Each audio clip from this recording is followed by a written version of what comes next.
నమస్కారం. ప్రజ్ఞ మీడియాకు స్వాగతం. అయోధ్య రామ మందిరంలో 3 విగ్రహాల ప్రత్యేకతలేంటో తెలుసా? వేల సంవత్సరాల చరిత్ర, ఏళ్ల తరబడి గొడవలు, ప్రపంచవ్యాప్తంగా ఉండే హిందువుల ఆకాంక్ష సౌధం.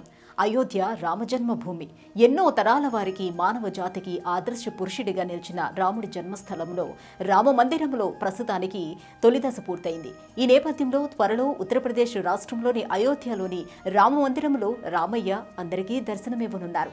అయోధ్య రామాలయం ట్రస్ట్ సభ్యులు జనవరి 22న ప్రారంభోత్సవానికి అన్ని ఏర్పాట్లు చేస్తున్నారు.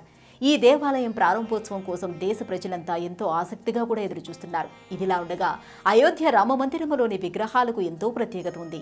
ఈ సందర్భంగా ఈ విగ్రహాల ప్రత్యేకతలేంటి, వాటికి సంబంధించిన ఆసక్తికరమైన విశేషాలను ఇప్పుడు తెలుసుకుందాం. ప్రస్తుతం అయోధ్య రామ మందిరంలో 3 ప్రత్యేక విగ్రహాలు అందుబాటులో ఉన్నాయి. ఇందులో ఏది ప్రధానమైనదని ఇంకా నిర్ణయించబడలేదు. ప్రస్తుతానికి 3 వేర్వేరు విగ్రహాలను రూపొందిస్తున్నారు. వేర్వేరు ప్రదేశాల రాళ్లను దానికి వినియోగిస్తున్నారు. వీటిలో 2 శిలలు కర్ణాటక రాష్ట్రం నుంచి కాగా మరొకటి రాజస్థాన్కు చెందింది. వీటిలో ఏది ఉత్తమమైనదో రామ మందిర ట్రస్ట్ కమిటీ నిర్ణయిస్తుంది.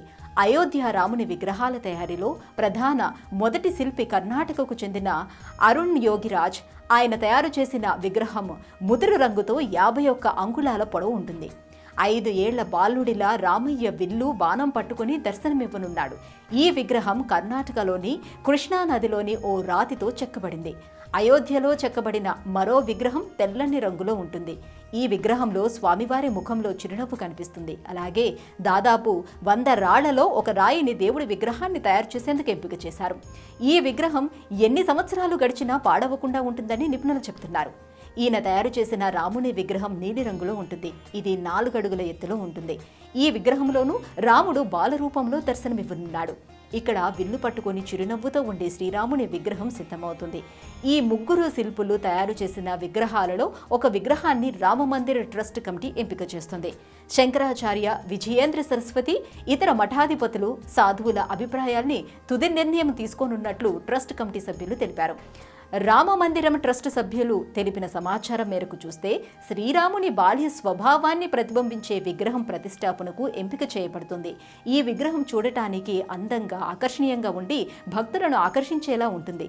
సృజనాత్మక రూపకల్పన, ఆలోచన తీరు, రాయి నాణ్యత, విగ్రహ వయసు అన్నిటినీ పరిగణలోకి తీసుకోవడంతో పాటు శిల్పుల కీర్తిని కూడా పరిగణలోకి తీసుకొని విగ్రహాన్ని ఎంపిక చేయనున్నారు.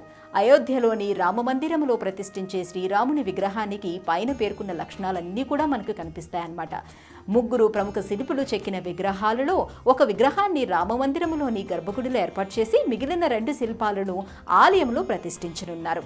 Please subscribe Pragna Media. Please like, share, subscribe to Pragna Media. Pragna Media, please do like, share and subscribe. Please subscribe to Pragna Media. Please like, share and comment if you like the video. Pragna Media.